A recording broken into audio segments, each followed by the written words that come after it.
හරි කට්ටිය අපි සාධක හොයන අවස්ථා හතරක් කතා කරා. පළවෙනි එක මපස ඉවතර ගැනීම, දෙවෙනි එක යුගල වශයෙන් මපස ඉවතර ගැනීම, තුන්වෙනි එක ත්‍රිපද වර්ගජ ප්‍රකාශන, හතරවෙනි එක වර්ග දෙකක අන්තරය. සිලබස් එකේ තියෙන ඔච්චරයි. ඕකේ මේ වෙලේ දෙකක් ඉවරයි. පළවෙනි එක මපස ඉවතර ගැනීම, දෙවෙනි එක යුගල වශයෙන් මපස ඉවතර ගැනීම. දැන් අපි කතා කරන්නේ මොකද්ද? ත්‍රිපද වර්ගජ ප්‍රකාශන. හරි ත්‍රිපද වර්ගජ ප්‍රකාශන ගැන කතා කරන කලින් අපි දැනගන්න ඕන මොකද්ද? ද්විපාර්ශ්වික බෙදීම. මෙන්න බලන්න උදාහරණයක් විදිහට මම ගන්නම් ධන 12යි x වර්ග. හරි ධන 12යි x වර්ග. මේක ಗುಣ කරලා හැදෙන ආකාර ටික ගන්න එක තමයි මේකෙදි කරන්නේ. උදාහරණයක් විදිහට මෙන්න බලන්නකෝ. 12 හැදෙන්න පුළුවන් එක් වාරයක් 12න් ගන්න පුළුවන් නේද? එක් වාරයක් 12, දෙවාරයක් 6, තුන් වාරයක් 4 ඔය අවස්ථා ටිකනේ. ධන හැදෙන්න නම් සජාතීය නම් ධන විජාතීය නම් ඍණ නේද? එහෙනම් සජාතීය දෙකක් නේද ගුණ වෙන්න ඕන. ඉතින් මේ බලන්නකෝ. පළවෙනි එක ධන 1 ධන 12න් ගුණ කරාට පස්සේ ධන 12යි නේද? ගුණිත ගැන කතා කරන්නේ. ධන 1 ධන 12න් ගුණ කරනවා. අපි මේ කතා කරන්නේ ද්විපාර්ශ්වික බෙදීමනේ දෙකට බෙදීම. හරි ඉතින් මේ බලන්න. මේ x තුත් දෙපැත්තට සමානව බෙදලා දාන්න. දැන් මෙතන y වර්ග කියලා තිබ්බම මොකද කරන්නේ? y තුත් දෙපැත්තට සමානව බෙදන්න ඕනේ. තේරෙනවද වැඩේ? හරි ඉතින් මෙන්න. දැන් ධන 1x ධන 12x න් ගුණ කරනකොට ධන 12x වර්ග නේද? ඡේද අනිත් එක මේකෙම තව එකක් එනවා ඍණ 1යි ඍණ 12ix ගුණ කරාට පස්සේ සජාතීන්ද ධන 12ix වර්ග ඡේද වැඩි. තව මේ එක 12න් ගුණ කිරීම අවස්ථාව ඉවරයි. ඊළඟට තියෙන්නේ දෙක ගුණ කිරීම කීයද? 12 හැදෙන්නේ දෙක ගුණ කිරීම 6 නේද? එහෙනම් 2ix ගුණ කරන්න ඕන 6x ගෙන් සජාතීය නන්නේ ධන ලැබෙන්නේ. ආපහු ඍණ 2ix ගුණ කරන්න ඕන ඍණ 6යි x ගෙන් ඉවරයි අවස්ථාව දෙක. ආපහු තව අවස්ථාවක් එන්නේ 3 වාරයක් 4 නේද? බලන්න මේ පැත්ත වැඩි කර කර බලන්න. ආපහු 3 වාරයක් 4 එන්නේ. එතකොට ධන 3ix ධන 4ix ගෙන් ඍණ 3ix ඍණ 4ix ගෙන්. හරි ඊළඟට පහේ 5 වාරයක් යම් කිසි සංඛ්‍යාවක් 12 හැදෙනවද? හැදෙන්නේ නැහැ නේ. එහෙනම් ඒ අවස්ථාව නැහැ. ආපහු තියෙන්නේ 6 වාරයක් නේද? 6 වාරයක් 2. මෙතන 2 වාරයක් 6 තියෙනවනේ. එහෙනම් ඒ අවස්ථාවට යන්නේ නැහැ. අපි සාධක අවස්ථා ටික හොයලා ඉවරයි. ද්විපාර්ශ්වික බෙදීම අවස්ථා ටික ඉවරයි. මොකද්ද මෙතනදි කරන්නේ? අපි ගන්නවා මෙහෙම අගයක්. ගාණිත තේරෙවි මම මේක කියලා දෙන්නේ කියලා. මම දෙනවා ධන 12යි x වර්ග කියලා. හැදෙන ආකාර ටික ගත්තා. ಗುಣ කරලා හැදෙන ආකාර ටික. දැන් මොකද කරන්නේ? මේ ආපු ආකාර ටික ආපහු සුළු කිරීමක් කරනවා, එකතු කිරීමක් අඩු කිරීමක්. මේක ಗುಣ කරලා හැදෙන ආකාර ටික වෙනම ලිව්වා. එන ටික වෙන මොකද කරන්නේ? සුළු කරන්න ඕනේ. බලන්න මොකද වෙන්නේ කියලා. ධන 1ix ධන 12ix කියන්නේ ධන 13යි x. මෙතන ඍණ 1ix ඍණ 12ix කියන්නේ ඍණ 13යි x. මෙතන ධන 2ix ධන 6ix ධන 8ix සජාතීන් දෙක එකතු කරා ඒ ලකුණු දැම්මා. මෙතන ඍණ 2යි ඍණ 6යි ඍණ 8යි x. මෙතන ධන 3යි ධන 4යි ධන 7යි x සජාතීන් දෙක එකතු කරා ඒ ලකුණු දැම්මා. ඍණ 3යි ඍණ 4යි ඍණ 7යි x. ඡේද. ඕකෙම මම තව එකක් කියලා දෙනවා. මෙන්න ඍණ 12යි x වර්ග හැදෙන ආකාර ටික. ඍණ 12යි x වර්ග සජාතීය හින්දානේ ධන ලැබුණේ. එහෙනම් ඍණ ලැබෙන්න නම් මොකද වෙන්න ඕන? ಜಾති දෙකකින් එන්න ඕන. ඒ කියන්නේ ධන ඍණ නැත්නම් ඍණ ධන වෙන්න ඕන. මෙන්න අවස්ථා ටික. හරි. එක් වාරයක් 12 නේද පළවෙනි එක? 1ix 12ix ගෙන් ගුණ කරොත් එහෙම 12ix වර්ග හැදෙනවා. අවුලක් නැහැ.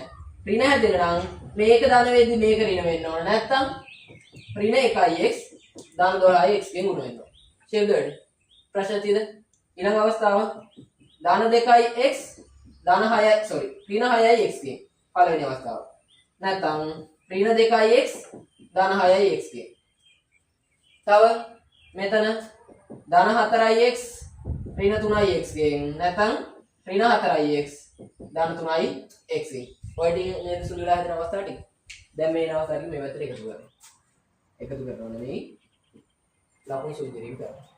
මෙන්න බලන්න x කියන જાතියෙන් මෙතන තියෙන ධන 1යි ඍණ 12යි විජාතීන් අඩු කරා විශාලකේ ලකුණු දැම්මා. එන්නේ ඍණ 11ix. මෙතන ඍණ 1යි ධන 12යි විජාතීන් අඩු කරා විශාලකේ ලකුණු දැම්මා. ධන 11ix. මෙතන එන්නේ ඍණ 6යි ධන 2යි ඍණ 4යි x. මෙතන ධන 6යි ඍණ 2යි ධන 4යි x. විශාලකේ ලකුණු දැම්ම මෙන්න 6යි 2යි. මෙතන ධන 6 තියෙන මෙතන ඍණ 2 තියෙන්නේ. වෙනස් ලකුණු නම් මොකද කරන්නේ?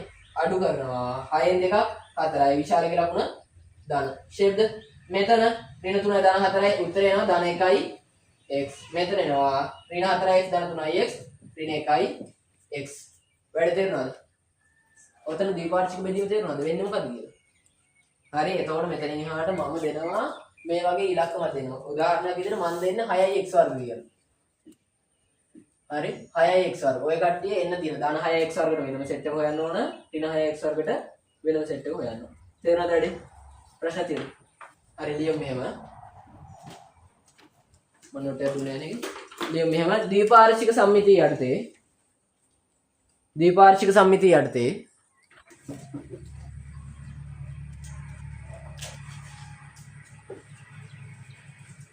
දැන් මාතෘකාව ත්‍රිපද වර්ගජ ප්‍රකාශන.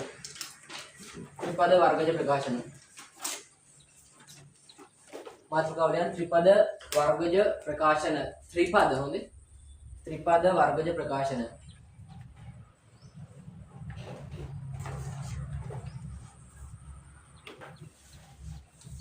එයාට මෙහෙම ලියන්න.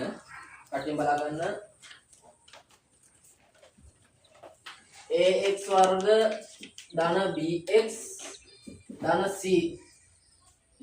ax වර්ග ධන bx ධන c. ax වර්ග ධන bx ධන c ආකාරයේ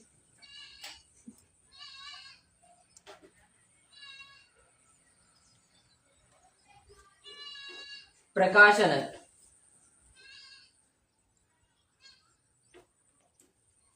ත්‍රිපද වර්ගජ ප්‍රකාශන ලෙස හඳුන්වයි. ax වර්ග ධන bx ධන c ආකාරයේ ප්‍රකාශන ත්‍රිපද වර්ගජ ප්‍රකාශන ලෙස හඳුන්වයි.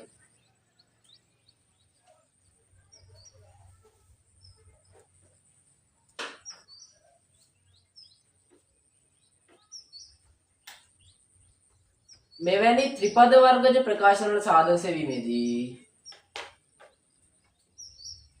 ත්‍රිපද වර්ගජ ප්‍රකාශන වල සාධක සෙවීමේදී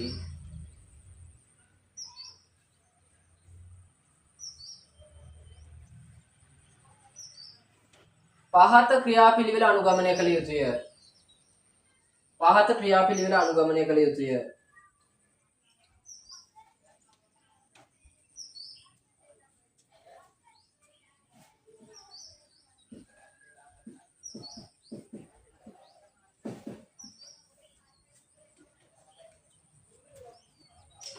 අර කටියෙන් බලා ගන්න. ඉස්සෙල්ලාව කටියෙන් මම කියලා දුන්නානේ මපොසි විතර ගැනීම. දෙවෙනියට කියලා දුන්නා යුගල වශයෙන් මපොසි විතර ගැනීම. හරි. මේකෙදි එක අලුත් පියවරක් ගන්න මේ වෙලෙ තියෙන අර්ථය ඉගෙන ගන්න. දෙලිම වටෙන් මොකද්ද? යුගල වශයෙන් මපොසි විතර ගැනීම. අර එතනින් පස්සේ ක්‍රියාවලියට තමයි මෙතනින් පස්සේ වැටෙන්නේ. හරි. එතකොට ඒක හදාගන්න මෙහෙම වැඩක් කරන්න ඕනේ. පළවෙනියට තියෙනව නේද මෙතන ධන 1x වර්ග. මෙතන තියෙනව නේද ධන 6. මේකෙන් ගුණ කරන්න ඕනේ. ධන 1x වර්ග ධන 6x වර්ගයෙන් ගුණ කරලා පස්සේ ලැබෙන්නේ සජාතියේ හිඳ ධන එක් වාරයක් 6යි x වර්ග. මතකයිනේ බීජ ගුණිතේ මම පළවෙනිටම කරේ ඒ ටික. හරි. මෙන්න මේ ආපු අවස්ථාව දැන් අර ද්විපාර්ශ්වික බෙදීමකට කරන්න මේ දාන්න පුළුවන් නේද? ඒකෙන් එනවා නේද අවස්ථා කිහිපයක්. ධන 6x වර්ගය දෙන ආකාර ටික ධන 6x ධන 1x ගේ. නැත්නම් ඍණ 6x ඍණ 1x ගේ. ධන 2x ධන 3x ගෙන් ඍණ 2x ඍණ 3x ගෙන් ඔච්චර නේද තියෙන අවස්ථා ටික. තව අවස්ථා තියෙද? දැන් මේ එන ටික මේ පැත්තට සුළු කරනවා. ධන 6x ධන 1x ධන 7x ඍණ 6x ඍණ 1x ඍණ 7x මෙතන ධන 5x මෙතන ඍණ 5x. ඔන්න අපි අවශ්‍ය වටපිටාව මේ විදිහට ඉවරයි. බලන්නකො. මෙන්න මේ පියවර විතර අලුතින් ඉගෙන ගන්න ඕනේ. ධන 5x වර්ග නේද මෙතන තියෙන්නේ. කොතන ධන 5x ගන්නේ? මෙන්න මේ අවස්ථාව දෙකෙන් නේද? එහෙනම් ඉස්සල්ලාම මං කරේ දෙපස පද දෙක ගුණ කරලා ඉවරලා ඒ කියන්නේ x වර්ගයේ සංගුණකයේ සහිත පදය සහ නියතය ගුණ කරලා ඉවරලා එන අවස්ථාව ගත්තා. ඊළඟට ඒක ද්විපාර්ශ්වික බෙදීමට දැම්මා. එතනින් එන්න ඕන මෙන්න මැද මොනවකටවත් සම්බන්ධ කරගත්තොත් නැති පදයක් තියෙනවනේ.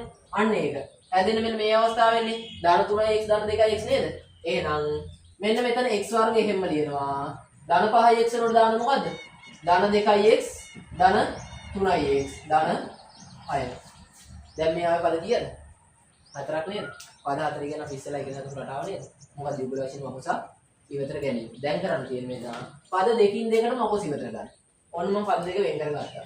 මෙතන x වර්ග ධන 2x x වර්ග ධන 2x බෙදනවා x ගෙන් එනවා x ධන 2 තවදුරටත් බෙදන්න තියෙද නෑ එහෙනම් මේක ලියන්න පුළුවන් x වර්ග ධන 2x ලියන්න පුළුවන් x වතාවක් x ධන 2 ආපහු මෙතන ධන 3යි x ධන 6 බෙදනවා කීයද 3ෙන් එතකොට මෙතන එනවා මොකද ධන x ධන 2 නේද ඉතින් මේ බලන්න මෙතන තියෙන ලකුණු මොකද මොනවක්වත් නැත්නම් ධනම කොසෙන් අපි විතර ගන්න එහෙනම් මෙතන දානවා ධන 3 මොනවක්වත් ලකුණක් එන්නේ නැත්නම් අපි මෙතන දානවා මොකද ධනම කොසෙන් ඉතිරි වෙන්නේ ධන x ධන 2 නේද ඒ කියන්නේ x ධන 2 ඉතින් මේ බලන්න දැන් ආවේ මේ රටාව නේද මේක ආපහු වෙනම ලියනවා මෙන්න x වතාවක් x ධන 2 ධන 3 වතාවක් x ධන 2 මේකම අපස ගත්තොත් ඉතින් එහෙම දෙකටම පොදු x ධන 2 නේද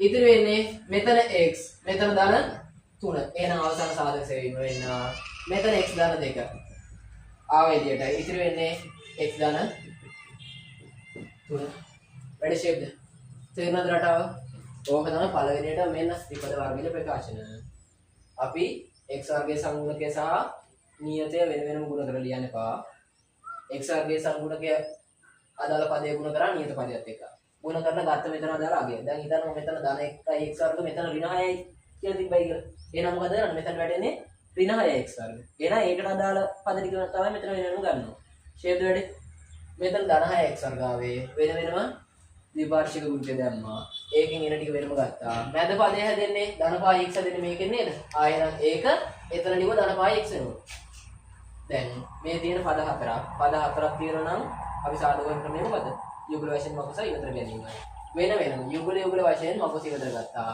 එන එකෙත් ආපහු පද දෙකයි තියෙන්නේ යුගල වශයෙන් මගස ඉවතර ගත්තා අවසන් උත්තරය හැදෙන්නේ මොකද x ධන 2 වතාවක් x ධන 3 අනිත් දේ තමයි මේ ගාන උත්තරය ගත්ත පස්සේ උත්තරේ හරිද කියලා බලන්නත් පුළුවන් මේ බලන්න මෙතන ධන 2යි ධන 3යි නේද තියෙන්නේ එකතු කරනවා ධන 2යි ධන 3යි කිය ධන 5යි නේද මැද තියෙන පදය හැදෙනවා ධන 5 හැදෙනවා ඊළඟට මෙතන ධන 2 ධන 3ෙන් ගුණ කරාට පස්සේ කොනෙම තියෙන පදය හැදෙනවා ධන 6 හැදෙනවා එහෙනම් ඔයාලට උත්තර හරි ෂේප් දෙවැඩේ ප්‍රශ්න තියෙද හරි මේක ගන්නලට ඔක්කොම 16ක් තියෙනවා එකක් නෑ කියලා දෙන එකම විදිහට හදන්න තියෙන්නේ ගාන වෙනසක් වෙන්නේ නැහැ හරි අගල වෙලා